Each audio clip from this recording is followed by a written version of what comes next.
விவசாயிகள் எறும்பு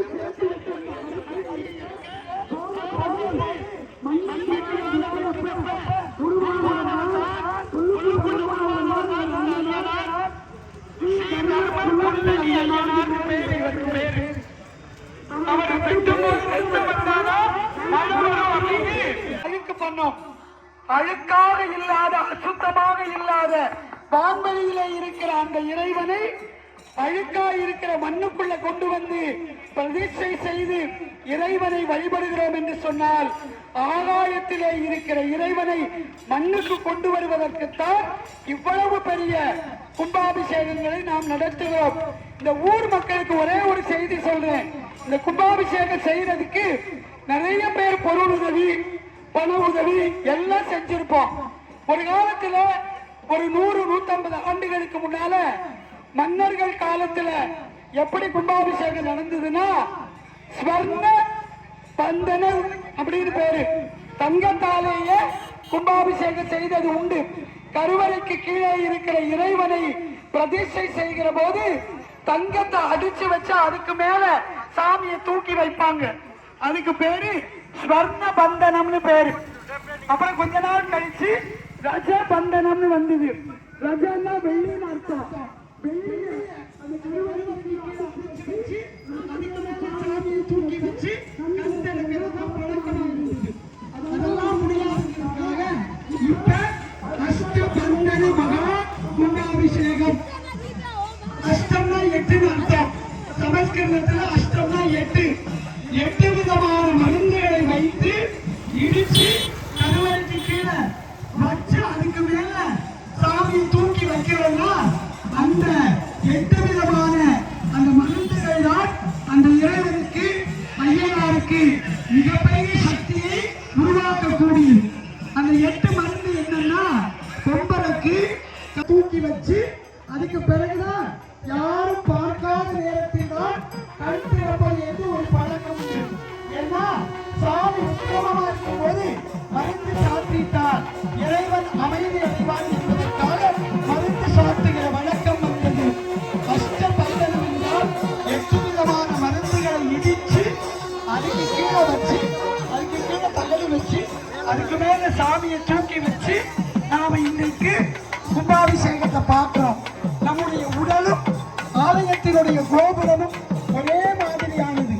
நம்முடைய உடலினுடைய அமைப்பும் அந்த கோபுரத்தினுடைய அமைப்பும் ஒரே மாதிரியானது. ஏன் பராக்கிரம பாண்டியன் எல்லாரும் சொல்றோம்னா காசிக்கு நிகராக தென்காசியிலே மிகப்பெரிய கோபுரத்தை எழுப்பி அதற்கு கும்பாபிஷேகம் செய்தவர் அந்த பராக்கிரம பாண்டியன். அவர் ஒரு கல்வெட்டை எழுதி வச்சிருக்காரு. இந்த கோபுரத்தை அழுதி சுற்றி வருகிறோம். ஏதாவது ஒரு செங்கல் கீழே விழுந்தால் யாராவது அந்த செங்கல் இருந்த இடத்துல எடுத்து வச்சா அவர்களுடைய தலையை தாங்கிக் கொள்ளுகிறேன் என்று ஒரு பராக்கிரம பாண்டியன் சொல்லுகிறார் என்று சொன்னால் அந்த கும்பாபிஷேகம் செய்வது என்பது மிக புண்ணியம், மிகப்பெரிய பிராப்தம் இருந்தாலே பண்ண முடியும். அப்படிப்பட்ட கும்பாபிஷேகத்தை செய்யக்கூடிய வாய்ப்பு காட்டாம்புதூரை சார்ந்த பெருமக்களுக்கு, கிராமத்தார்களுக்கு, ஊரார்களுக்கு கிடைத்திருக்கிறது என்று சொன்னால் பூர்வ ஜென்மத்தில் புண்ணியம் பெற்றவர்களால் மட்டும்தான் இதையெல்லாம் செய்ய முடியும். அதற்கு முன்னின்று மரியாதைக்கு வணக்கத்திற்கு உரிய அண்ணன் ஏவி நாகராஜன் அவர்கள் தலைமையிலே இந்த கும்பாபிஷேகம் நடக்கிறது. நாகராஜனை பத்தி சொல்லணும்னா எப்பவுமே சிரிச்ச முகத்தோட தான் இருப்பாரு. பழகிறதுக்கு கருடன் ஒரு கருட பகவான் வருகை தந்து வலம் வந்து கொண்டிருக்கிறார். நல்ல பெண்கள் கொலை போடுங்க, பெண்கள் எல்லாரும் கொலை போடுங்க, பெண்கள் கொலை போடுங்க, நல்ல முழங்கணும். வலம் வருகிறார். பக்த பெருமக்கள் அனைவரும் தரிசனம் செய்து கொள்ளுமாறு அன்புடன் கேட்டுக்கொள்கிறோம். கருடன் வந்துட்டாரு. சில இடங்கள்ல கருடனை வர வைக்கிறதுக்கு சிவாச்சாரியார்கள் அவ்வளவு மந்திரம் சொல்லணும். மந்திரம் சொல்லிதான் கருட பகவான் வருவார். ஆனா இன்னைக்கு 10:30 மணிக்கு முன்னாலேயே வந்துட்டாரு. பெண்கள் எல்லாரும் கொலவை போடுங்க, அப்படியே சுத்திட்டே இருப்பாரு. கொலவை போடுங்க பெண்கள். முதல் இசை கருவி என்னன்னா கொலவை தான் நம்முடைய முதல் இசை. அதனால நல்ல கொலவை போடுங்க, மேல தாளம் நல்லா முழங்கணும். எவ்வளவுடைய தவம் இன்றைக்கு நிறைவேறி இருக்கிறது. அதனால இந்த கும்பாபிஷேகத்தை பார்த்து கண்டு கழித்து எல்லாரும் நலத்தையும் வளத்தையும் பெற வேண்டும். ஆலயத்துக்குள்ள குடம் கலசம் வந்துட்டு இருக்கு. ஆலயத்துக்குள்ள கலசம் குடையோடு வந்து கொண்டிருக்கிறது. பெண்கள் எல்லாரும் கொலவை போடுங்க. எந்த சிவன் கோயிலா இருந்தாலும், பிள்ளையார் கோயிலா இருந்தாலும், வைணவ கோயிலா இருந்தாலும், பெருமாள் கோயிலா இருந்தாலும், எந்த கோவிலா இருந்தாலும் கருட பகவான் அனுமதி தந்துதான் நாம கும்பாபிஷேகம் செய்ய முடியும். ஏன் கருட பகவான் வரணும்? எத்தனையோ பறவைகள் இருக்கு, ராஜாதி பறவைகள் எத்தனையோ இருக்கு. அப்படி இருக்கும்போது ஏன் கருடன் வரணும்னா வேதத்துக்குரிய தலைவனாக இருக்கிறவர் கருட பகவான். வேதத்துக்குரிய தலைவனாக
கவலைப்பட வேண்டியதில்லை. ஏதாவது ஒரு எறும்பு புற்றுக்கு சனிக்கிழமைக்கு காலையில சாமி சுற்றி மறுபடியும் ஊதி பார்க்கிறாரு.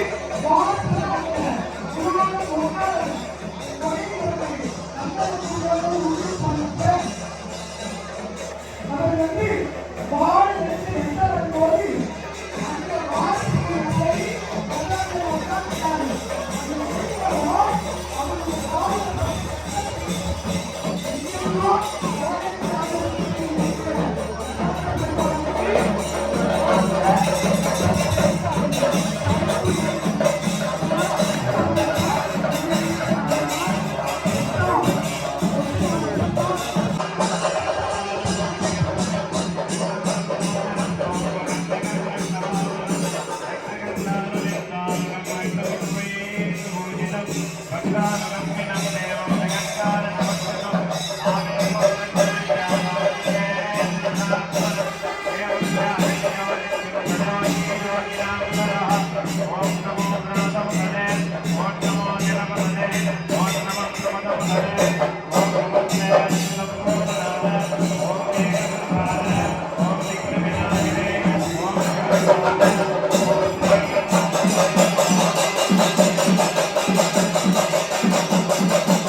कलाजीर्महाधन्मध्ये केशवाधर्माणे विद्यामरुक्षरान्वैधान्यमूर्तजनान्वतन्मध्ये योगासनाधर्मः गन्धाधर्मः बीजाधर्मः पुराधर्मः नालाधर्मः गण्डकेभ्यो नमः दलेभ्यो नमः बदलेभ्यो नमः केसरेभ्यो नमः कन्निकाजीर्मः बीजेभ्यो नमः दुतपदी पद्माधर्मः पूर्वाटीशान्तकेसरेषु उमा सगुण्णीन्वा रेवतीन्वा भूतनाजीन्वा महाभूतनाजीन्वा निशीतिन्नीन्वा श्यामलाजीन्वा शीतलाजीन्वा बुद्धाजीन्वा कन्निकाधामीशाने विशदो मुच्चीन्वा तन्मध्ये पद्मासनाधर्मः बलाक्रमृत्येवा सूर्यमण्डलाधर्मः अधिपते ब्रह्मणेर्वा केतराक्रमृत्येवा सौमण्डलाधर्माधिपते विष्णवेर्वा कन्निकाक्रमृत्येवा मण्डिमण्डलाधर्माधिपते रुद्राधर्मा कन्निकामध्येवा रज्जुमण्डलाधर्माधिपते महामीश्वराधर्मा तन्मध्ये विपलासनाधर्मा विपलासनोर्मध्येवा शास्त्राभिवरुद्रासनाधर्मा विवरुद्रमोत्तरे नमः न्यासादिकविधाय ओम ईशानमुद्धाय नमः मुद्धिनी वेदत्रिणवत्तनामोत्तरे ओम अघोरहृदयार्मार्देवति महादेव्याय नमः नाम ओम सद्योजातमोक्ते नमः पादयो ओम ईशानमुद्धाय नमः उत्तममुद्रे वेदत्रिणवत्ताय नमः पूर्वमुद्धिनी ओम अघोरमूर्ताय नमः दक्षिणमूर्तिने ओम महादेवमूर्ताय नमः उत्तरमूर्तिने ओम सद्योजातमूर्ताय नमः पश्चिममूर्तिने ओम ईशानमुद्राय नमः उत्तरमुद्रे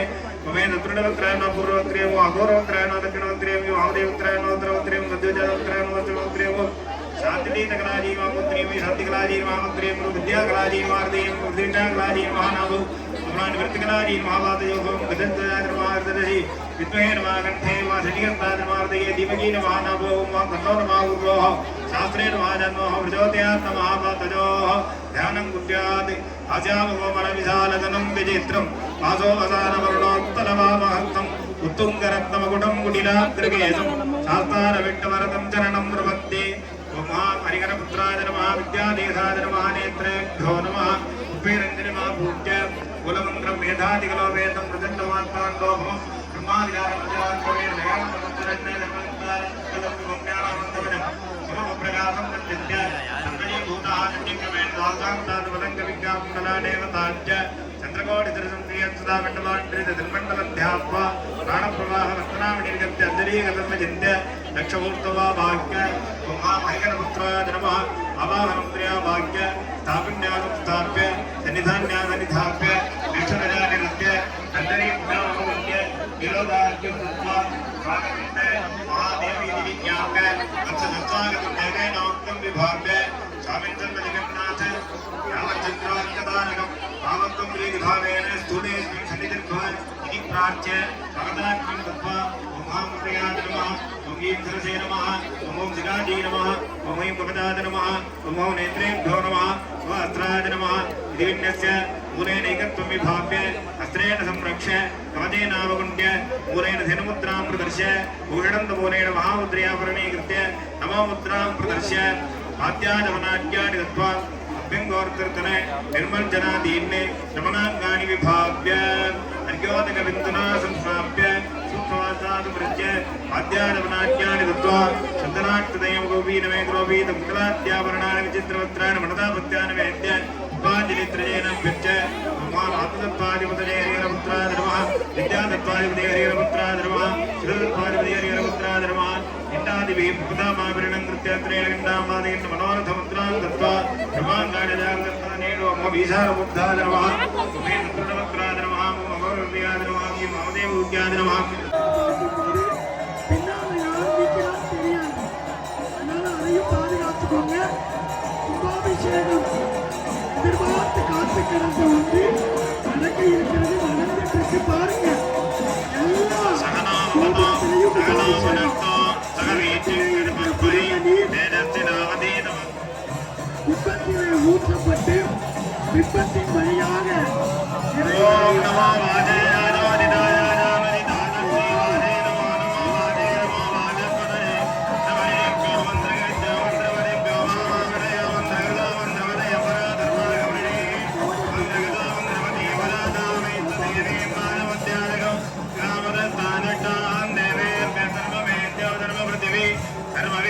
जगते सर्वम ब्रह्म प्रजापति भूतम वदिष्ठे भुवनम वदिष्ठे तेजो वदिष्ठे दो वदिष्ठे नभो वदिष्ठे ब्रह्म वदिष्ठे सत्यम वदिष्ठे तस्मादहमिदं वस्त्रणं वस्त्रणं मे प्रजाजीव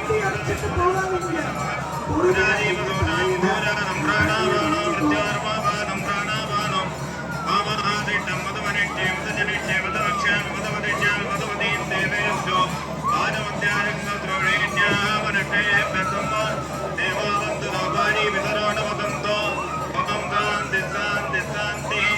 संयोरावृणीमहे गातुं यज्ञाय गातुं यज्ञपतने देवी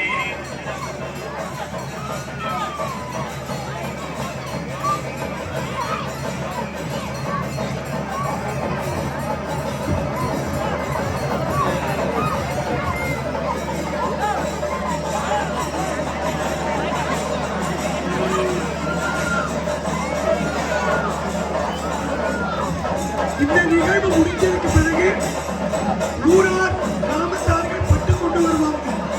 அதையும் நல்ல மரியாதையோடு ओम अभ्यावर्ततो ममेन नागवयगं शास्ताधिपतिर्वास्तु अस्य विज्ञानवरुणगुणवन्तमिमं भक्तादवजीवात् सर्वे ऐगपुत्राय नमः धर्मवल्लभे पादात्रे नमः कर्पूरनीलाञ्जलीकं दर्शयामि தொடர்ந்து மூலஸ்தானத்திலே மகாகும்பாவளி நடைபெறும். மூலஸ்தானத்தில் உள்ள நடக்குது. முக்கிய திருப்பி போறாங்க. அங்கே இருக்கிறீங்களோ அங்கேயே நீங்க பாருங்க.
மூலஸ்தானத்தில்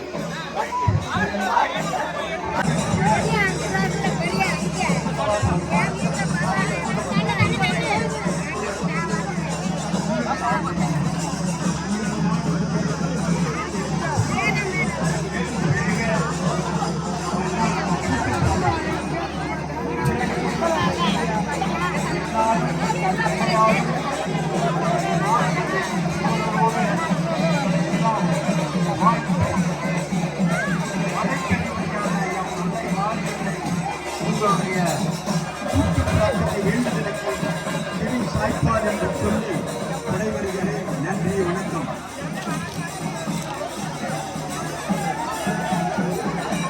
இந்திய அன்னதானத்துக்கு பெருமக்கள் எல்லாரும் அன்னதானத்தையும் அருந்தி வீட்டுக்கு போகிறோம். இந்த ஊர் வாழ்க வெல்க என்று சொல்லி கும்பாபிஷேகத்துக்கு யாரெல்லாம் உதவி செய்தார்களோ ஒரு நல்ல சொல்லியிருந்தா கூட அது வாழ்க்கையில உங்களுக்கு ஒரு நேரத்தில் பயன்படும். பொருள் கொடுத்திருக்கணும், அது கொடுத்து ஒரு நல்ல சொல்லியிருந்தா போதும். கும்பாபிஷேகத்தை இவ்வளவு சிறப்பாக இந்த கோபுரத்திலே இருக்கிற பொம்மைகள் எல்லாம் மன்றங்களோடு ஆக்கி கண்ணுக்கு விருந்தாக தந்தவர் மரியாதைக்கு வணக்கத்திற்கு உரிய ஸ்தபதி சில்ப கலாரத்னாகரம் ஆரம்பார் ரவிச்சந்திரன் சார். ரவிச்சந்திரன் சார் அப்படியே கோபுரத்தை கொண்டு வந்து கண்ணு முன்னால மிக அழகாக செய்திருக்கிறார். இந்த யாகசாலை மயன் அமைத்த அந்த யாகசாலையை போல மிகச் சிறப்பாக அமைத்திருக்கிறார்கள். ஒரு கும்பாபிஷேகத்தை நடத்தும் போது எல்லாமே நல்லா இருக்கணும். ஏதாவது ஒரு சின்ன குறைந்தா கூட அது மனசுக்கு வருத்தத்தை தரும். ஆனால் 6 நாட்கள் யாக பூஜை நடத்தி 41 குண்டங்கள் அமைத்து 70 சிவாச்சாரியார்கள் ஐயா பிச்சை சிவாச்சாரியார் அவர்கள் தலைமையிலே மிகச் சிறப்பான இந்த கும்பாபிஷேகத்தை நடத்தி கொடுத்திருக்கிறார்கள் என்று சொன்னால் இது நம்முடைய சக்தி அல்ல, நம்முடைய அருள் அல்ல, நம்முடைய பிரயத்தனம் அல்ல. இது புனிதன் ஐயனாருடைய கைத்தறியம். யாராவது ஒருத்தருக்கு உதவி செஞ்சால் அந்த உதவி நமக்கு வந்து சேரும். அதை போல பொருளுதவி, உடல் உழைப்பு, இந்த பக்கம் வழிகாட்டவங்களுக்கு கூட அந்த ஐயனார் மிகச் சிறப்பாக அருளை செய்வதற்கு காத்திருக்கிறார். அதனால மிகச் சிறப்பாக நடந்தேறிய இந்த கும்பாபிஷேகத்தை தலைமை ஏற்று அதை முன்னிட்டு நடத்தியவர் எங்கள் மரியாதைக்கு வந்திருக்கக்கூடிய அண்ணன் கேவி நாகராஜன் அவர்கள். அவர்களோடு சேர்ந்து ஊரார்களும் கிராமத்தார்களும் அதே மாதிரி அண்ணன் முருகேஷ் அவர்கள் மற்றும் உள்ள பெரியோர்கள், அம்பலங்கள், சாமியாடி ஐயா எல்லாரும் சேர்ந்து மிகப்பெரிய கும்பாபிஷேகத்தை ஓட்டு கொட்டகையிலே இருந்த ஐயனாரை ராஜகோபுரத்திலே எழுப்பி வைத்து அந்த ஆற்றலை பெறுவதற்கு சக்தியை தந்தவர் ஐயனார். அவருடைய திருவடிகளை வணங்கி அன்னதானம் மத்தியானம் அன்னதானம் எல்லாரும் சாப்பிடணும். தானத்திலேயே மிகச்சிறந்த தானம் எதுன்னா அன்னதானம் தான். நீங்க பணம் கொடுத்தா, வஸ்திரம் கொடுத்தா, பொன் கொடுத்தா, நெல் கொடுத்தாலும் எது கொடுத்தாலும் மகிழ்ச்சி நிறையாது. யாராவது ஒருத்தர் பசியோடு வந்தவருக்கு சாப்பாடு கொடுத்தா போதும் என்று சொல்லுகிற ஒரே ஒரு தானம் அன்னதானம் தான். அதனால அன்னதானம் நடக்கிறது. எல்லாரும் அன்னதானத்தை விட்டு எல்லாம் மனசு திருப்தியோடு போகணும். இந்த ஊர் வாழ்க வருக என்று சொல்லி கும்பாபிஷேகம் அன்னனை செய்வதற்கு வாய்ப்பு வழங்கிய கும்பாபிஷேக குழுவை சார்ந்த சான்றோர் பெருமக்களுக்கும், ஊரார்களுக்கும், கிராமத்தார்களுக்கும், காட்டாப்பூரை சார்ந்த கிராமத்தார்களுக்கும், திருப்பத்தூரை சுற்றியிருந்து இங்கே வந்து பட்டு கொண்டு வர காத்திருக்கிற கிராமத்தார்களுக்கும் வணக்கத்தையும் நன்றியையும் சொல்லி இந்த அளவோடு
அப்படியே கொஞ்சம் ஓரமா வாங்க.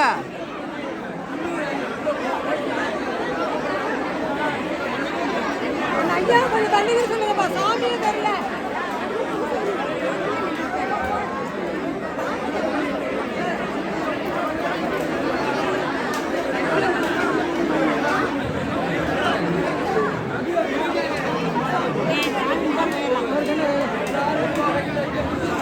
நீங்க தள்ளிக்கிட்டாலே அவங்க போயிடுவாங்க. ஏன் அவ்வளோதான்.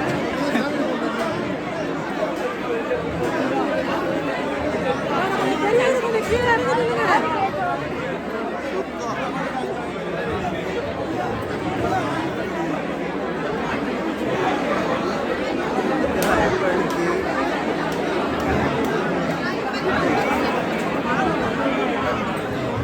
ஐயா கொஞ்சம் தள்ளிக்கிங்க, சாமி தெரியல.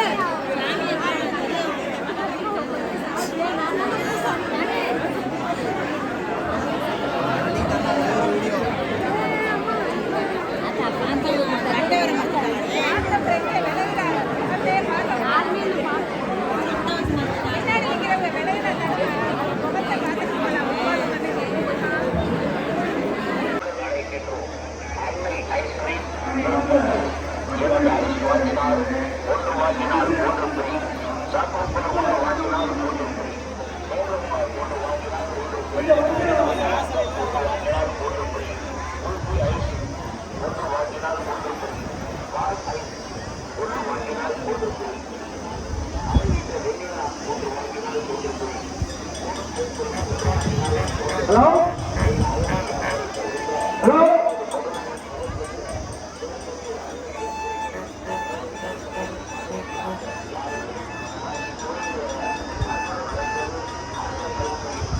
ஹலோ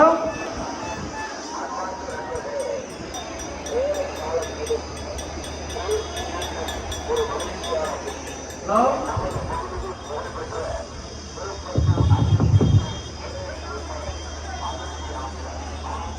ஹலோ ஹலோ கொஞ்சம் வந்து வாங்க இப்பொழுது